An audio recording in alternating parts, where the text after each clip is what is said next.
Uh, Mr. Bit 10 from YouTube. It looks like everything's working good as far as audio. And, there's a lot been going on, and I've had him on here about a year ago.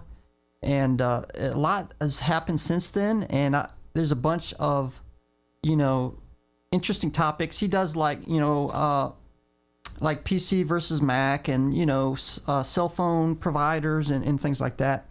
Let me ask you beforehand, you're primarily a software developer, is that correct? Or Yes, I do a lot of, I would say, not quite enterprise level, although a certain percentage of what I do is would be considered enterprise level, and that is right now I do a lot of back-end database programming, and then I also develop a tremendous amount of software for credit unions, psychiatric hospitals, and some small industries within the steel industry using PLC logic.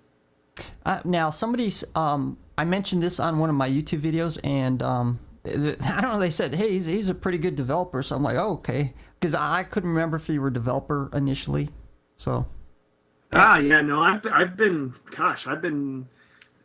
working with computers since 1994, and I started off in hardware, went into networking, back when Novell was king, and you didn't have Microsoft Windows with built-in internet protocols, so we used the network operating system from Novell, and then I got bored with that, and then moved into software, and just been doing programming ever since.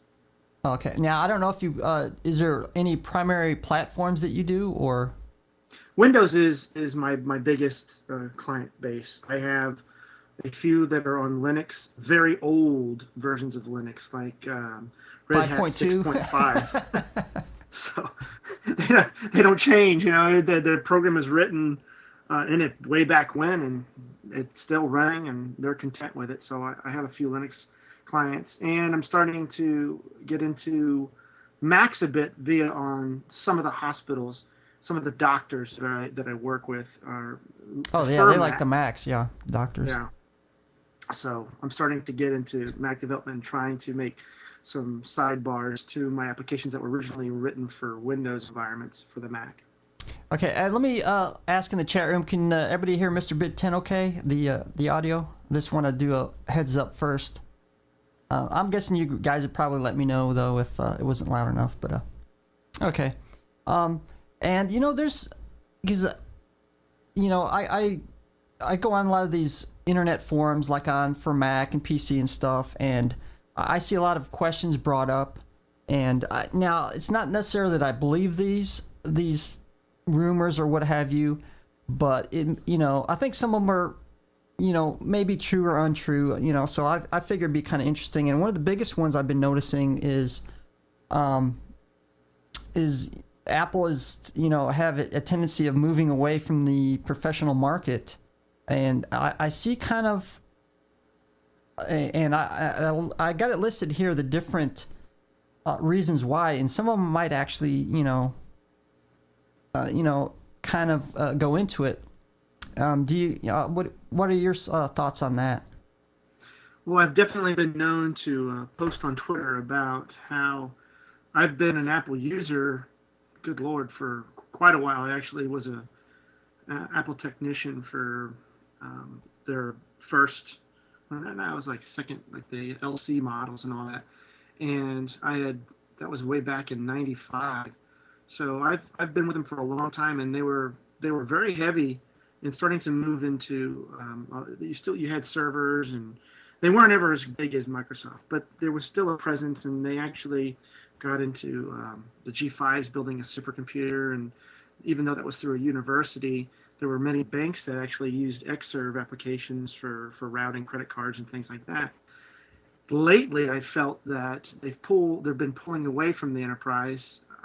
Saying the word professional, there's some of that, but I think that's the architecture. I think Intel, which Mac primarily runs on, is blurring the lines between what we consider a workstation and a desktop just by the power that they dictate that they're going to provide in the chips and the channels and the memory that they allow. So really, does Apple have a choice? I guess they could go to AMD or compile OS X server to different chips like Power or Spark if they wanted to. but they've decided to shut down the Xserve, so they don't really have an official server box. They will provide us OS X server, but I think the maximum hardware you're going to get would be the Mac Pro to put it on versus the rack-mounted Xserve. And I don't know what services are going to be lost because of that. Well, actually, you brought up some, interesting because is there a difference between enterprise and professional? Well, enterprise would be considered, at least I would consider you have a take when I worked for AIG. You have several workstations out there, and you're managing several users, and you'll run scripts to push out images with an operating system or assistance to these guys, and the amount of management of maybe if there's encrypted data for another side of enterprise, or massive warehouses of data and RAID arrays, and this has to be published out to several points like CDN content providers and things like that, and pushing all of that. I think the scale is what I would consider enterprise. I think professional could be a professional photographer, a professional artist, a freelance programmer who's been programming enough. I would consider professional, and doesn't need to be on the enterprise scale, whether you're pushing severe amounts of data or handling hundreds and hundreds of users like at AIG and stuff like that. Okay, okay. I guess I didn't even think of it that way. It could still be considered separate in a way.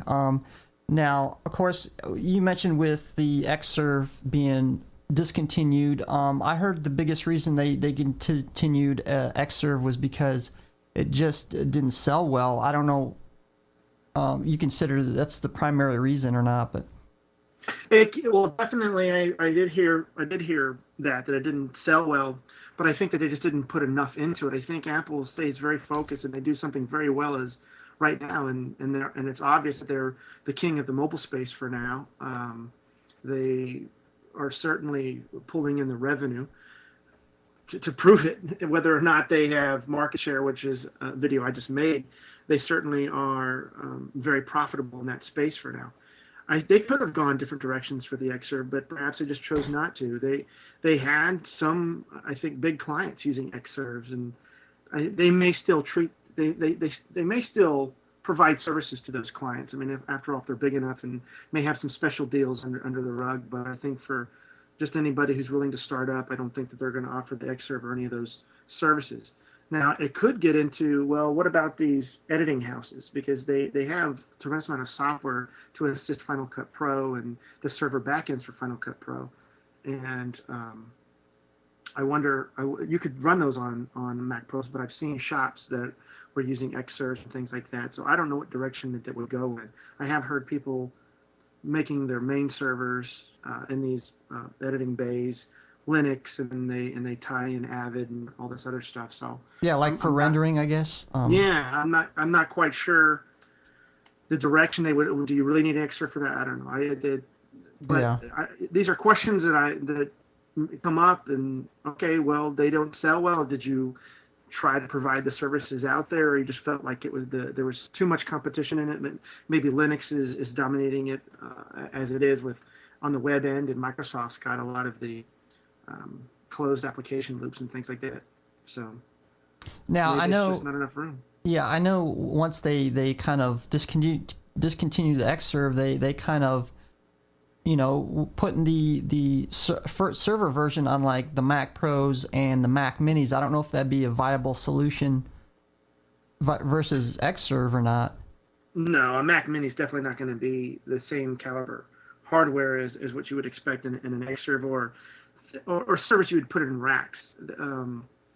Definitely the Mac Mini server is targeted for home computing and starting to make something that Microsoft actually started to do early on with personal home servers and things like that, and personal web servers. Yeah. And finally it got cheap enough to where you could start having client server models in your own home rather than peer-to-peer. I mean, that's way back when. I don't know if anybody remembers peer-to-peer as that was dominant before client server, but the Mac Mini, I just see it as just doing that. A little home server, store all your music, store all your videos, attach a couple of FireWire and daisy chains, other types of external drives to it, and it acts as your home server, providing media content for it.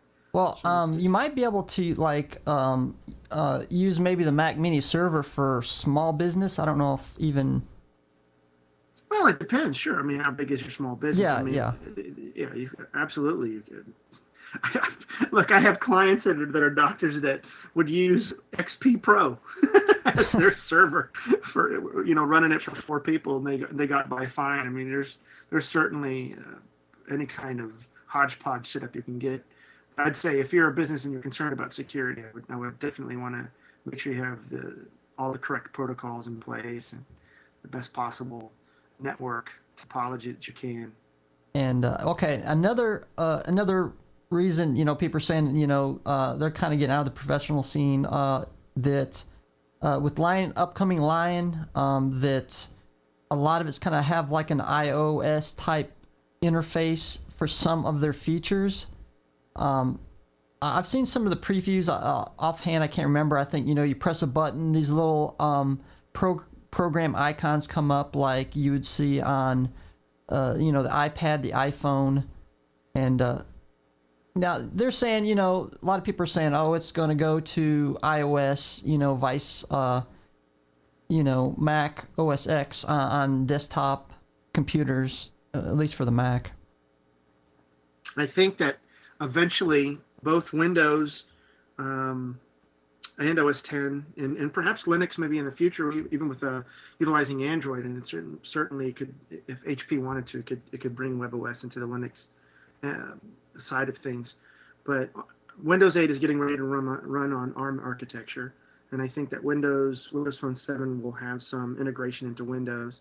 OS 10 is definitely going to have iOS. Well, I mean, essentially iOS is a subset, but Yeah. I think that they will bring functionality of iOS to OS 10 Lion, and again for WebOS is obviously a mobile operating system that HP has already announced that they're going to deploy by the end of this year. Now, what does that do for us as consumers? Here, all my biggest concern is that touch is far slower than a mouse and keyboard. I'm not interested really in touch on my desktop. Yeah. It might be a nice experience on a mobile device because we just certainly don't have those peripherals, but its execution is far slower, and I think I would just go out of my mind if I had to deal with touch everything on my desktop. Yeah. So I hope they don't go too far into iOS in terms of its experience via gestures and touch, but it would be nice to utilize some of the applications and more integration perhaps. We can bring some more of our work far easier that we do on mobile. We're pushing our mobile devices more and more. We're doing more and more, and as we're doing that, we're creating another node, rather than in the old days where we'd work at home and then or go to our office and go home and then we'd get on our computers. We're doing some computing on the in between, and then that it's nice to have that synced up or take part on your desktop more seamlessly than some of the methods we're doing it now. Well, that's what I think as well. It's more to be able to share between devices because let's say a lot of people use their iPhone to as their mobile. I'm not saying a desktop, but going from one for work to home or whatever, and then to be able to integrate your different systems all together. Not saying they're going all iOS on the desktop or anything like that, but yeah, I could see where it's going to make it a lot easier to integrate all your devices into the same system, I guess. Yeah, as a Mac user, I think that's one weakness that I hope Apple works on, is that they're not as cloud savvy and syncing of everything, and they certainly don't allow a lot of third party applications that I might want to also sync to my Mac. So I think I hope that Apple comes out with better cloud services with this upcoming iOS 5, because I think that HP with WebOS has got the right idea. Google certainly is the master, I think, right now of providing cloud services over all of everything that Android can do. And can you imagine you bring Android and integrate with any of our operating systems, whether it's Windows or Mac? Because I know that Intel's just compiled an x86 version of Android. think about the possibilities and integrating those cloud services beyond just using the Googles directly. Maybe they could use or maybe they bring in Chrome. I'm not sure which way Google, because Google has so many ends that you have already their existing applications of cloud services from our existing desktops that can in some ways integrate with Android, and then you have Chrome OS. So I don't know how they'll have to make it tidy. Yeah. Now, I know you mentioned ARM processors that Microsoft may be going to or supporting. And now I've heard, I don't know if this is true or not, because I know this is kind of a big rumor, but I've also heard rumors that Apple may go back to ARM processors for maybe like MacBook Pros or something. I don't know if you heard that or not, or. I've heard that rumor, but there would. It's not Apple would go back. I mean, Apple did come from the power chip, which was at first Motorola, and then basically the PowerPC chip from IBM with the G5. IBM still carries that and still makes that brand, but ARM is essentially got the right idea in that they don't really make the chip, they make the design, and people like Apple buy these licenses from ARM, and Samsung and TSMC and everyone else, they'll decide to make their chips based upon those specifications. And I think that's a hard competitor to beat. I do not think ARM is ready yet for desktop, but they're saying by, I guess, 2015 that they'll start to encroach by a small percent. I've seen some forecasts saying at 15% of the desktop market. I don't know. Sometimes I think in business tends to move slower and wanting to change. And yeah, ARM in the RISC architecture, which I heavily am biased to RISC over x86. I would love to see RISC in more places, but we have to think things being practical. We have a lot of software. Apple's already come from a RISC environment, gone through the universal binaries to bring us x86 compatibility. And they can certainly, because they've demonstrated it before, go right back to universal binaries. And then all of us software developers recompile the universal binaries to go and run on ARM architecture. But I just don't think that the power is there yet to match Intel. Yeah. In MacBooks, possibly in the next maybe 2 or 3 years. ARM definitely is already. IBM is working with some of the licenses. I think are bringing 14 nanometer for mobile devices, and they're going to be pumping out some new chips coming out that'll probably be very, very competitive. And that's a new ARM target that they've made clear that they do want to get into the desktop space. And I think if they do it right by coddling the mobile space, and the more mobile wants to integrate with the desktop, that becomes ARM's way in. And, they can really encroach in that way. And I think that's why Intel is extremely desperate right now. Every article I read, and CEOs, or not CEOs, but executives that come out from Intel make it very clear that they want to do everything in their power to try to get their x86 architecture up to speed with ARM, because x86 suffers in efficiency per cycle for energy used in the mobile space versus RISC. So they're doing everything they can to make the 3D transistors. And ARM's response is, well, we don't need 3D transistors right now. We're efficient enough per cycle, and it's not really cost benefit or even performance beneficial for us to go to 3D transistors until we get below 20 nanometer. So they're going to wait till they get below 20 nanometer until they start using 3D transistors. So it's an interesting battle. I think Intel already sees kind of the writing on the wall. The more that mobile becomes dominant, and how much computing is performed on these mobile devices, and how much people want them integrated within the desktop, that they have to get on board. So, but we'll see. Maybe 3 years, Apple will have an ARM laptop of some sort. But I'm curious to see what Windows is going to do. Windows 8 is going to be ready to run on ARM, and I'm very curious to see what devices will be having Windows 8 once it comes out. I think that's where the ARM processors are ahead. Obviously, is low, a lot lower power requirements, but I think they're not quite powerful enough. So yeah, I think it's going to be quite a few years before we see them more commonplace. And yeah, I don't know. Maybe you think Apple is going to wait till see what's going to go on with Microsoft and ARM or something like that? No, I think Apple's got their own roadmap, and I think Microsoft's roadmap is so far off now that they're really kind of in two different directions. Microsoft certainly does try to compete in that consumer space. Obviously, when it made its Zune and then the Zune HD and then Windows Phone 7, they're going to do their best, but Microsoft's very powerful in the business, on the business side of things, and that's a big cash cow for them. And even the micro applications of their Office suites for home use are also very profitable for them.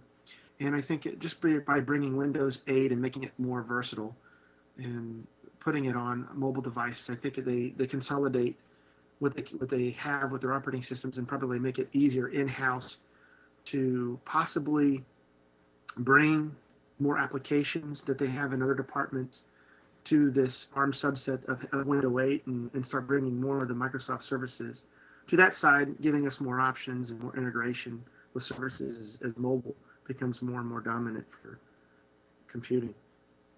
Okay, I've actually kind of skipped this one.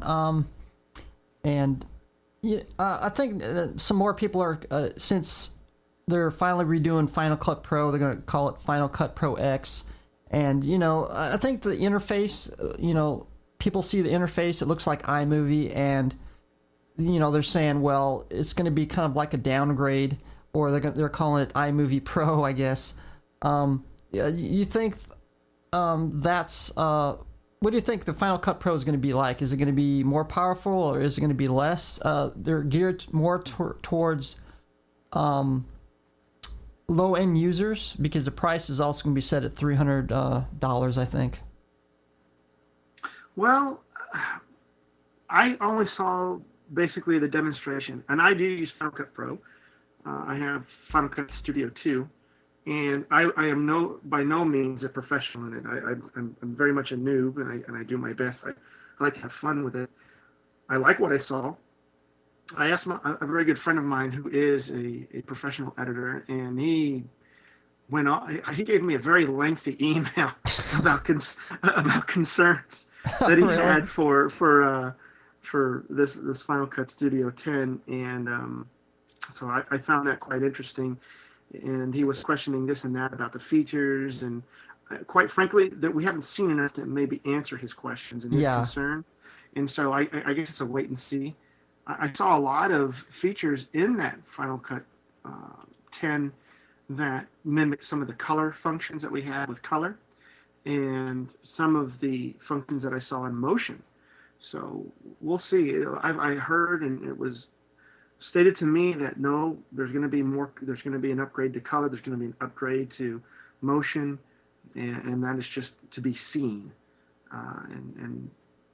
It's there. I think that Final Cut, it was a big step for Apple, and it's always a concern when you rewrite something. Yeah. Rewriting something is a big undertaking, and there's a lot of opportunity costs because you have budgets to consider, and how long is it going to take to bring this kind of features over, and can we sacrifice this, or is this something that we really need? And this kind of thing goes on with the total rewrite. And I'm sure that's why we don't really have a whole lot of details on the rest of the products. If they're all going to be written in Cocoa and 64-bit ready, I think that's a big, massive undertaking.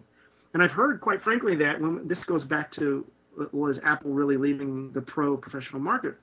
We were talking about the whole Xserve and enterprise stuff, but a lot of people would ask, well, why is Apple remaining in this market? Why does Apple want to continue to support a professional software platform like Final Cut Pro and Motion and Color? And it's an interesting question that, they could certainly drop it and say, this is just a headache for us. We don't need to do this. But Apple has decided to take that undertaking and do a complete rewrite and hopefully bring us better products. But I think it's just too early to tell. And I don't think any of us, other than maybe people that are working with it now, really know the insides and outs of either loss of features or gain of features. Yeah, I think it's way bit too early to tell. Well, I think originally it was the interface, because supposedly I don't know about this program very well, but it's Logic Studio, I think. Supposedly they rewrote that, and it looks very much like GarageBand. I don't know if that's probably true. I also own Logic Studio. The little scrubber. I guess iMovie has those little scrubber selections, those little borders that you scrub through, and then you put them on the timeline. and things like that. I get definitely from the demo, it looks like that versus the existing Final Cut Pro. I don't know. I'd have to use it. See, I don't really want to poo-poo anything until I Oh yeah, yeah, absolutely. get to try it and say, okay, maybe it is better. Who knows? Well, do you think, if it lives up to, what a total rewrite, is a good thing? You think they would open up the pro market if it, let's say we know it's got 64 bit, and you can access all your memory and all that, and it doesn't, it's got all the features there. I mean, with the lower price point, you think it would get more people into the video editing market? Or it certainly could. It certainly could. I think that would be great, but it remains to be seen on the features that it's going to allow us to do. That is something that was argued to me in saying, well, do we also need to blur the lines between consumer and professional? I would maintain yes, but hey, if the price blurs that line, I think everybody's happy. If you can get something professional and it's cheaper, and hey, go for it. I think there's always a learning curve though, and then education and trial and error, and then also the other products are going to be part of the suite, whether it's motion and color. I think would add to the price tag. Well, I've seen the same thing. I've heard from a few of the pro users that were afraid the price point. Before it was like $1,000, you had to get the whole suite to get Final Cut Pro, and they're going to say, well, just the average hobbyist will be able to start making editing full theater movies and stuff, which I don't believe that's true. Yeah, there's probably a little bit of jealousy in that statement. I would say no. What makes a professional is their training. You can have the most expensive software in the world. You can even have a $10,000 camera, and if you don't have the wisdom and the experience behind you, then it's just you're real shiny and a whole lot of bling bling that gets you nowhere, in my opinion. So you definitely need the training, the experience, and these Final Cut Pro professionals know all the ins and outs, know what to do when they see a certain scene in color saturation. And just like working with color, there's a whole department of knowledge and everything out there that I try to tap into online and learning how to do color correction and color grading. And it's phenomenal, all these techniques. And that just takes years to put under your belt and get good at, to actually say, well, someone's going to actually edit a full-length movie feature. What do you now? What do you think about in the future? You think eventually they're going to drop the Mac Pro, which is probably their most professional computer out there? I guess you can use maybe the iMac for some of the professional stuff. But how about the Mac Pro? Do you think it's going to be viable still for the next 5 years or more, or is it going to be going towards something else? Wow, I've heard that. I've also heard that before. Or they're going to chop the Mac Pro. I hope they don't. I think that I'm not a fan of the iMac. I don't. That's not a form factor that I really like. And I like to have expansion slots. I don't want to have to go through this machine, or now, especially since they have a more proprietary hard drive setup.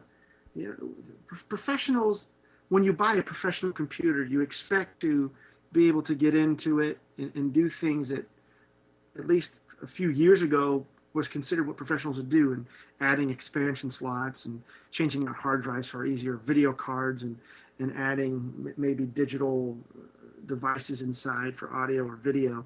And I think that kind of evaporates with the iMac, whether they make it all work through Thunderbolt or something like that. I'm not really keen on, and I'm used to wanting to expand inside the computer for years.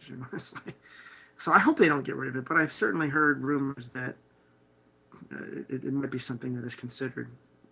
Well, now that they're coming out with the Final Cut Pro X, maybe it will kind of perhaps drive the Mac Pro a little bit more. But that's what I'm thinking, maybe depending on how it turns out once it's finally released, and Well, I've heard people do Final Cut Pro on iMacs, and so there's a lot of people like the iMac form factor. I'm just not a Yeah. fan of it. I mean, you can certainly get away with stuff on it now. It's very powerful. And I think it's something that Intel has created with their architecture, just really blurred the lines on what they consider professional and not.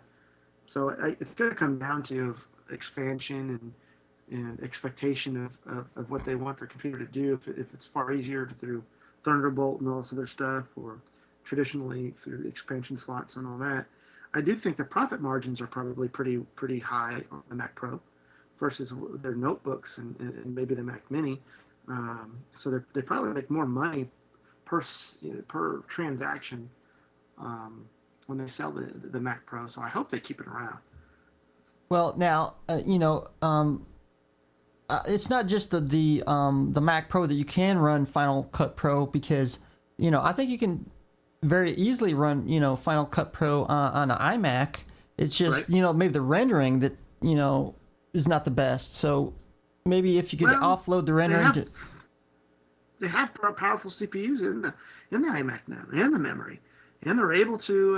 I've seen it. I've seen the iMacs, the later gen iMacs, kick some serious butt in Final Cut Pro. So it can certainly be done. Yeah, especially like the new MacBook Pros and the iMacs now that are using the 4 cores. Mm-hmm. And let me see. Absolutely. And now I wanted to ask you about the. Now we're talking a little bit about Thunderbolt. I'll see you later there, Carlo. He's way up early in the morning. The Thunder. I'll give you an example. Like Hewlett Packard recently, I seen these news articles that Hewlett Packard decided they're not going to go with the Thunderbolt. They're going to stick with the USB 3. And I think Sony. I think I seen a news article today something that they're going to go with the Thunderbolt. Initially, I think there's people predicting, since Hewlett Packard wasn't going to go with Thunderbolt, that it wouldn't be adopted in other computers. What do you think about Thunderbolt being adopted by other computing systems and USB 3? Or I guess you could say Thunderbolt versus USB 3. I don't know the easy way of saying it, but This is kind of going back to FireWire and USB back when it started, and FireWire became more of a niche, and USB became the dominant universal medium. So it's hard to say, because both are really an Intel baby, and Intel's going to support both. I do think that Thunderbolt is a very new technology, and the adapters and everything else have to go along with it for compatibility. It's a nice concept, but it all does terminate at the bus within the computer. And while you can argue, well, it's not really a shared hub, but a switch, its final buffer and cache does land on the bus. And I think that they're using the video bus right now, one of the PCI Express slots that comes in for the transaction gateway of whatever it's going to be, whether it's a Thunderbolt mouse or a Thunderbolt monitor coming through or an external hard drive. And I think it sets up kind of another mishmash of, well, we have very fast bandwidth, which is Thunderbolt, and then what is the latency? It's kind of like in memory. Memory is all about bandwidth and then latency. And you can go very fast between the CPU and the memory, but if the memory has a low latency, it went super fast to the memory, and then the memory turns around at a slower speed. It kind of evens out the effect. It's about like bottlenecks in other devices that can't keep up with it. I guess that's what you're saying, kind of. Yeah, and Thunderbolt's proven, and they've demoed very impressive bandwidth. I've seen the HD thing, but I've done some of the math on how much throughput is needed, and especially if we increase with HD, that's gonna take a lot of throttle. So I want Thunderbolt to stay around, perhaps to maybe supplant FireWire. And I mean, really, Thunderbolt is protocol agnostic, so we can run anything on it, whether it's USB or FireWire. But I want it to represent the special port. Like, I always liked the machine with USB for my mouse and keyboard, and then FireWire for my super fast external drives and things like that, or whether if you had eSAT or what have you. But I think I like to have both, whether it's USB 3 or and or Thunderbolt, rather than just being locked into one. Is my Yeah. preference, and I'd go for a machine that has both, and I'd probably run the FireWire protocol over Thunderbolt and to the devices. I'm a pretty big FireWire fan. I like FireWire because it's peer to peer and less Yeah. overhead over shared management like you have in USB. Yeah, I believe it uses like less CPU, Yep. intensive as well. And then it's actually faster than USB 2, I think. Yeah, something. Well, it depends what FireWire they have. I think there's going to be another. I forget what they have 800, and I think there's going to be 3200. I don't know if that passed or what. I haven't kept up with it lately, but the I'm speeds not even are talking considered about the constant new. versus Yeah. burst speeds of USB. So Actually, let me change that because I'm thinking of the original FireWire, before it came, 400 and 800. I'm thinking really the old style. And even then, I think it was the original FireWire was like 400 megabits per second or something like that. And then where USB 2 is like 480, I think. And yeah, they have FireWire yeah. still beat it. Well, yeah, because USB works on it's a burst where it's like it's kind of like you're talking about with your internet situation. If you're on a frame relay, you're sharing your throttle with everyone else that's on your frame relay, and therefore you theoretically may get a certain speed, but the more that's shared on it, obviously your performance deteriorates. And with USB, you have a shared controller that's dealing with everything, and so it creates overhead and this and that. Whereas FireWire is peer to peer and point to point, and it does a negotiation within its own protocol from point to point. Well, I think too, with Thunderbolt, because some people might still prefer iMac, and supposedly Thunderbolt, with the Thunderbolt, they'll be able to offload, that to, since you can't obviously add hard drives and things like that, extra. And supposedly, it could be used more in the professional scene. And, we kind of, this is back when we said before, perhaps they're going to, in the far future, maybe get rid of the Mac Pro, so then we're going to have to rely on the iMacs to do some of this professional work. So then you would need a very fast speed for offloading data, whether it be for video rendering or external hard drives. So, Well, no, Thunderbolt will be able to handle external drives. You just yeah.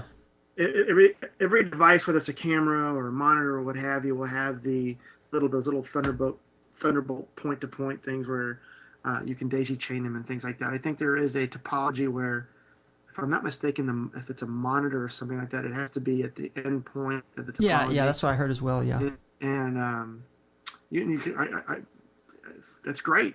I don't want to sacrifice one for the other. I'm a person that would prefer both options, because I could certainly love to say, okay, fine, I'm going to use USB 3. I do have some USB devices, and if they're not Thunderbolt, okay, fine, I'll just put it on my USB. But I am a consumer that will seek out a camera or a hard drive that, if I can achieve those speeds that the Thunderbolt ports will allow me to get, you betcha I'm going to go out there and purchase them and use them on the computer. Actually, I'm a little bit behind on the PC side of things. I mean, it seemed to take quite a while for like USB 3 to come out and to get external devices. Are they how many devices that are actually USB 3, and how many computers actually have it now? Is it still being implemented, or? Yeah, I'm actually not from. I couldn't give you enough information to say what the adoption rate of USB 3. Oh, okay. But I've heard it's in places, and I would imagine that it depends on, like HP says, they're obviously going USB 3. There's that adoption cycle right there. Apple's automatic, or they just, hey, Thunderbolt, they came out, and that's Thunderbolt's adoption rate. So I think that it remains to be seen. This is the war again. Is it USB? Is it FireWire? Now is it USB, or is it Thunderbolt? So yeah. And now actually you just released this video, and I kind of watched it right before the show, and I was waiting for you to release this when it was kind of like the iOS versus Android, yes, a little bit. And I'm gonna first put my thoughts out into chat, and I've some of you guys may already know it before. But, I see this a lot, and they say basically Android is overtaking the iPhone as far as being adopted by, cell phones. And while I see that, to me it's not quite the same, because they're trying to compare an operating system to a cell phone, where they should be, comparing Android versus iOS, or a single Android cell phone compared to an iPhone. And what are your thoughts on that in your video that you recently did? Well, I certainly understand that people see the similarities. It is in plain sight to say, okay, even if it's a computer versus a phone, it's very clear. Okay, Apple had a very large market share for personal computers that eroded away as Windows rose to power, so to speak. And then, of course, we know that Apple almost went bankrupt, and then later came out of it, and they are where they are today. My video is basically saying is that while Microsoft had its market share is a very powerful thing. We use it to gauge a lot, but market share doesn't necessarily result in drowning out the other competition. I mean, there's other markets like fast food chains and soda pop or cosmetics, where you have one having a tremendous amount of market share versus the other, but the others can coexist.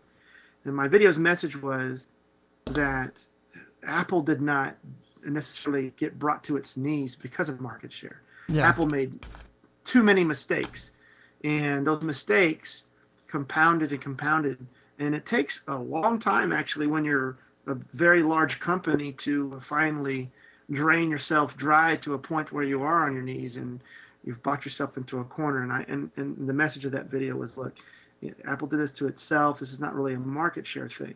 But I went into other arguments that people like to make, where I don't necessarily say one or the other, because it's just quite entertaining to listen to Apple users say, oh, well, Android doesn't have any user experience, when user experience is clearly subjective, and then Android users saying, well, what user experience on iOS when everything is so limited and we can have all this freedom within Android? I think that another point that beyond that is exactly their freedom that they're talking about is why Android is not another Microsoft. Microsoft wielded a very big stick back in the 90s, so much so that it brought them under fire from the U.S. government. Yeah, I remember that. For antitrust violation.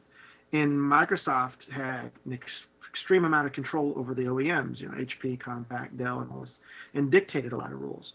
It's very much in reverse for Android, since Android is open and its inherent model.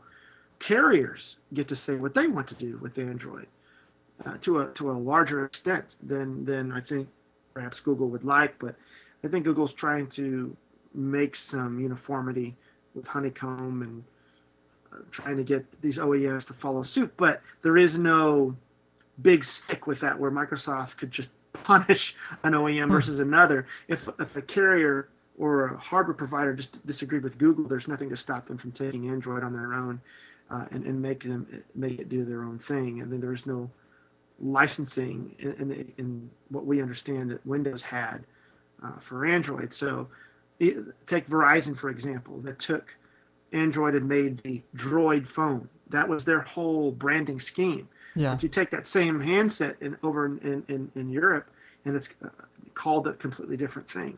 So I think that's something that Android has a far less of an identity than Windows did, and it can't. That's why I just don't see this as a Mac versus Windows I don't PC either. type situation. Android has already surpassed iOS in market share, and it will actually continue to do so, I think, at a much more rapid rate that it probably took Windows from Windows 1 to 3.1.1 to Windows 95 and its dominance. So, because it's easy adoption, Android, I always viewed it as, man, it's like a great gift to Samsung and HTC, Verizon, and people across the pond with their cell carriers, because they can take this open software that is essentially very good and then put it on their own handsets. They don't have to come up with their own UIs. They don't have to come up with many of the logistics that support for the software to put on these cell phones. So hey, it's already done for them from Google, and I think they're very happy to take it from Google and do with it what they will. Oh yeah. By the way, I'm not for or against iOS or Android. I do happen to have an iPhone, which works for me. And if you have an Android phone and you're happy with the smartphone, by all means, keep it. I'm just bringing up the stuff that I see, on a lot of internet forums, and it's kind of interesting to debate on. But I want to get my full stand on that. I'm not trying to make it against one or the other. I'm just seeing what other people think, and sometimes there's I think there are some misconceptions, and I kind of like to talk about those as well. What do you think? Now, I know you made a YouTube video on this. It's been out for a while, which is Android fragmentation, and I talked about it before. Mm-hmm. And which is, I think, since Android has so many different versions out on different types of cell phones, it kind of makes it hard for integration as one phone operating system. What do you think about fragmentation on the Android? Well, the fragmentation, I think, is an inherent design of Android. I think that's the whole point. They want to be able to be on as many devices as possible, and if they can achieve that and give us more consumer choice, and this whole Google I/O that has just passed, they basically went out in there and showed all kinds of devices on the screen and said, look, we're going to have Android everywhere.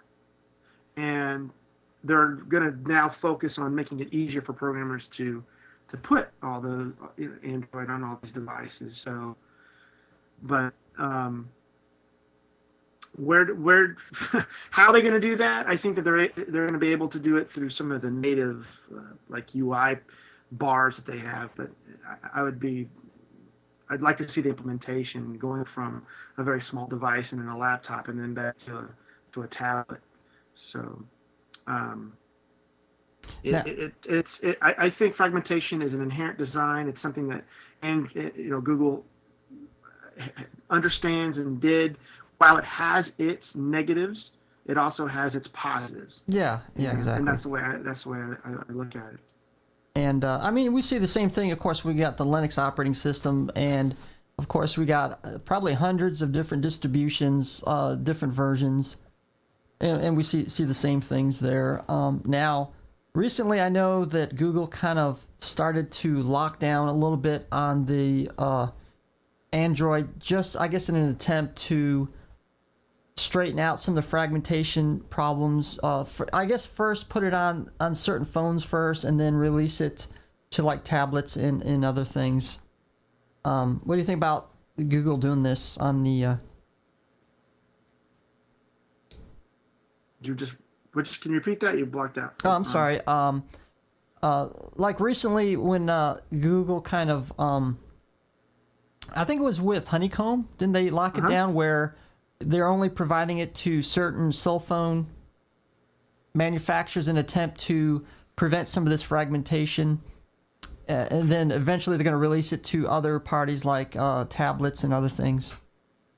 Well, what Google's doing, I think, is that they sprinted out of the gate in making so many versions of Android coming out, and the best that they can do, being open, is okay. Android is the game, and if you're going to use Android beyond just taking the Android open source and doing something else with it, that they want to try to, like they did with the Nexus One, make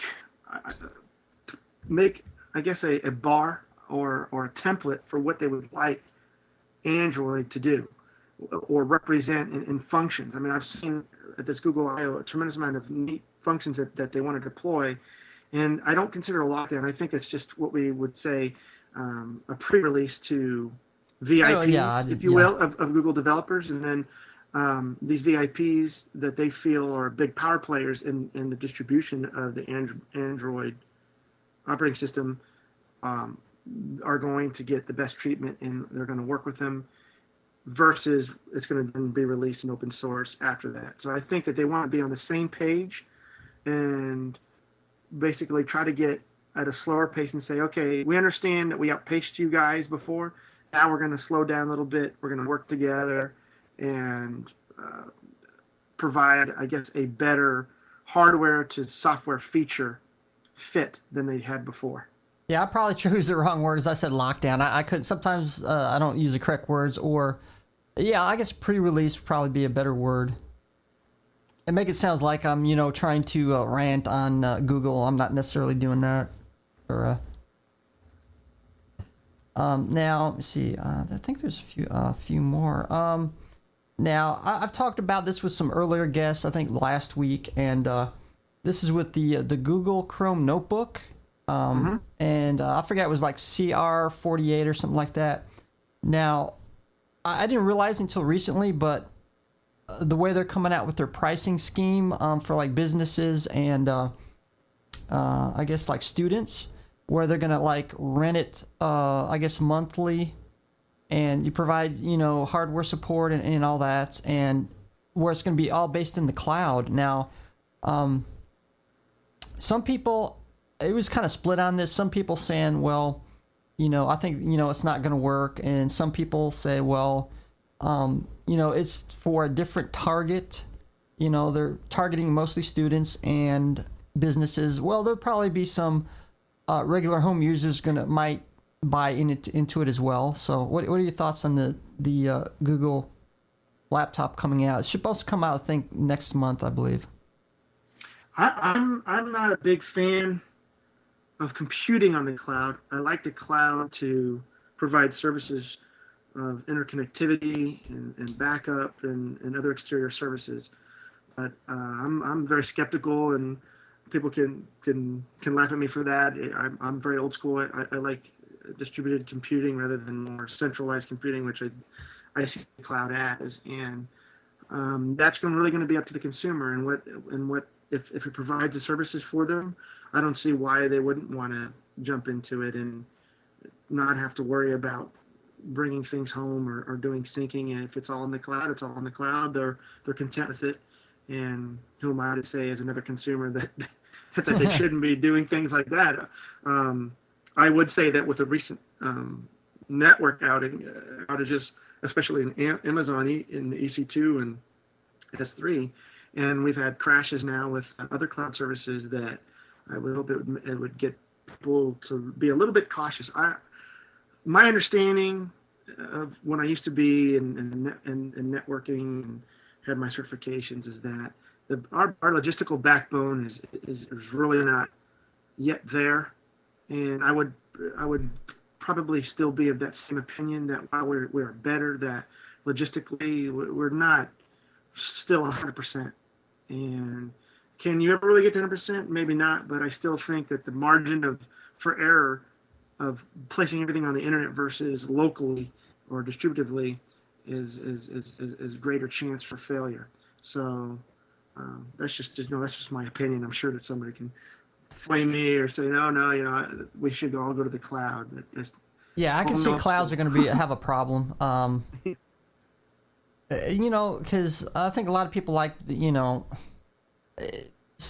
an advantages, disadvantage. I mean, let's say your laptop gets stolen or broken or whatever, you can still at least through the cloud you can still get access to your data, which is a good thing. But everything's gonna be dependent on through the internet. So I could see it more on the failure side than on being adopted widely. But who knows? We might be all wrong. Who knows? Yeah, something that I've learned, and that's something that I try to get across with like Android versus iOS, is there's a consumer and a consumer flavor for anything. And if a service is provided and a consumer is happy with it, they're going to go for it. And there are many pros and cons to many things, and they're going to go on the Chrome OS and have everything in the cloud. And take a student, for example, they can put all their studies and homework up there. They don't have to really bring anything home with them. when it's time to come home and maybe do studying, boom, they don't have to lug anything around. It's all in the cloud for them. They can access it right then and there. When it works and the cloud is up, it's nice. Yeah, that's I'm sure true. it's a nice feature to have. I'm just very skeptical. Yeah. Skeptical. Yeah, I can see why. I know there was another video, and you said in your video, don't ask him about Apple TV, but I got to ask you, what don't you like about the Apple TV? So I think you don't put the Apple TV, Lord. You don't. It's not a TV. You don't put TV in there. It's an Apple iTunes Plus box. It's not a TV. And yeah, for me, I know that people like. I have a good buddy of mine on Twitter that he says I'm so black and white and everything is very articulate with words. Well, I think words mean things, and that's how I seek definitions. And for it to have TV, it needs to be able to pump TV like a tuner. It needs to have a tuner. I need to be able to see my local stations on it, and if not, I'd like to also be able to record those stations on it via that same tuner. So that's what I expect when the word TV is part of something. yeah, I don't care if it can provide iTunes and movies and go on to Netflix. And like, again, to me, then it's just an Apple iTunes Plus box. Plus meaning it can do, yeah. Well, that's what I didn't Netflix and everything understand. else. I mean, Yeah, Go ahead. why couldn't it, it should be able to like record, TV, to me, but. Oh, we got somebody in the chat. Brad 2007 said, "What do you think about the Boxy Box? I don't know if you consider it doing pretty much the same thing. Now, I don't think you can rent or buy movies, from what I understand, as far as I know, but it's kind of does some of the same things. I know." I don't know much about that product, but if it's able to have a tuner on board, then I think that would be a very positive thing, and I'd be interested in it. If it had people want what? to know what I use, I have a Mac Mini for my media center. My Mac Mini has actually two tuners attached to it. I have an HD tuner and I have a regular analog tuner. And my HD tuner captures all of my over the air, the new digital TV, and then I also have a separate link where I can go from, if I have DirecTV or a cable company that's feeding HD, and pump that into it. And I then take that and it will record, and then I have like a PVR software on the Mac Mini. Yeah. So my wife gets to record all of her soap operas. We can record shows and do scheduling like you would on the TiVo. And then, of course, because it's a Mac Mini, I have all my iTunes library on it. I have 3 kids, so kids tend to ruin DVDs they scratch them up and all this other stuff. So I tend to back up all my DVDs digitally and try to preserve the DVDs from getting banged up for my kids, and they get to watch all their movies via my media center. And I'm building a local server for all of it, but right now it's still distributed. My kids have a computer in their room, and they can on their iMac they have just the movies that they like to watch on it.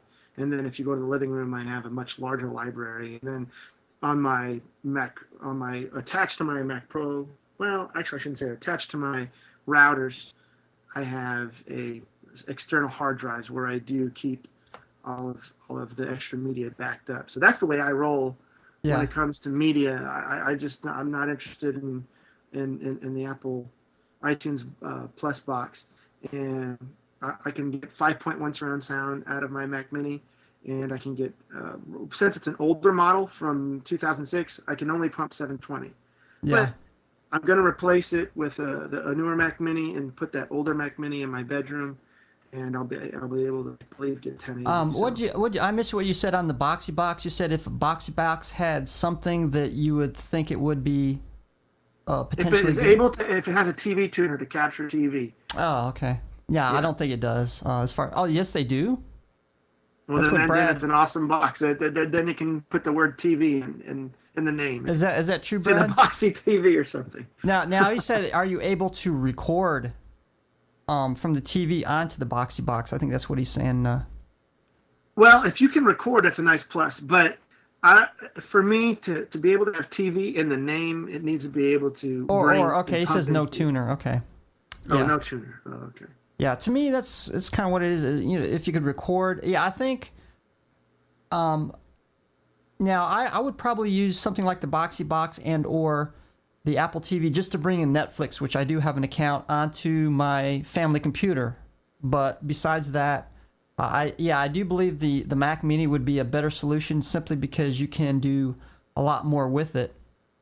You know, bring in HDMI, which now they have built in, and pretty much what you do on a computer, you can do, in your living room. So it gives you more choice, I guess. Yeah, I actually have videos on the older Mac Mini on how to even make it a media center, and because you have the DVI port going out, and all I did was just get a DVI to HDMI. Now I pump DVI to HDMI out to my TV, but since it's just DVI, I don't have the audio part to it, so that's different on the new Mac Minis, from my understanding. But on the older Mac Minis, yes, you could just get the video via an HDMI cable out. Yeah. The alternative to get the audio was that I got a little fiber optic, the little mini jack to Toslink, and you take that little mini jack, go to Toslink to your receiver, and you're pumping digital 5.1 out. So it's really nice. Now I know RMX mentioned this that it won't work on you can't use the composite and the RCA jacks. It's all going to be by HDMI. Well, no, from the Mac Mini, I mean, the Mac Mini from you a can, DVI to composite or just simple, or component. You could go to component from it. So you feed it, and this conversion adapter for just about anything. It's just you wouldn't get the digital. Well, this is primary with the Apple TV and the Boxy Box. It only does HDMI out. It doesn't have like composite, or I don't think they even got any kind of adapters. I've checked myself, but the Mac Mini you can, because you have options where you can, other than HDMI. Well, there are HDMI cables, I believe, that do go to like the RCA style. The little, your two audio and then video. I believe I've seen them. So.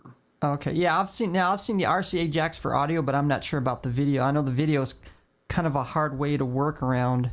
As far as I'm pretty sure you can go from an HDMI port to the component and then audio, or just a regular. Yeah, I think initially I heard there were like different standards or something. It wasn't like now I know HDMI supposedly. No, maybe I'm thinking DisplayPort, like on computers or something. I don't know. Oh well, okay. Well, I mean, HDMI traditionally can carry the video and audio. It just depends. You can have if it's DVI out, then you're only getting video out. Then you can still go from DVI to HDMI to preserve the digital integrity if you don't have a DVI port on your TV. So usually TVs come with HDMI, and some of them have these little DVI ports, but not very many that I've seen. So to get that digital video signal, you would go DVI to HDMI and plug it in, and then you'd have to find some way to get digital audio from the device as well. Oh, okay, yeah. Okay, we're showing about 11 p.m. Central. Unfortunately, we got to go. We're going to give you the last word there, Mr. Bit10. And if you want to you can put some links to your YouTube channel and or other websites if you want. And, of course, anybody in the chat room has any questions before to Mr. Bit10 before we end the show? Yeah, well, I want to just thank you for having me. And if people are interested, I try to be as in-depth technically in pure technology as I can. I sometimes can be very long and drawn out and boring, but if you're interested in learning about technology, you're more than welcome to come visit me at YouTube, Mr. Bit10. I'm also on Twitter, Mr. Bit10, and we'll see you there. And just put your questions to me, and I love to respond to content and comments and give people answers. Okay, yeah, actually, I know you for a while there, you didn't make any YouTube videos. I know you were out for like 6 to 7 months, but now you started making some more, and then I came back, and especially since you're going to be on here today, and then thanks very much for coming by, and hopefully in the future we'll have you on again once we get more new technology coming in, and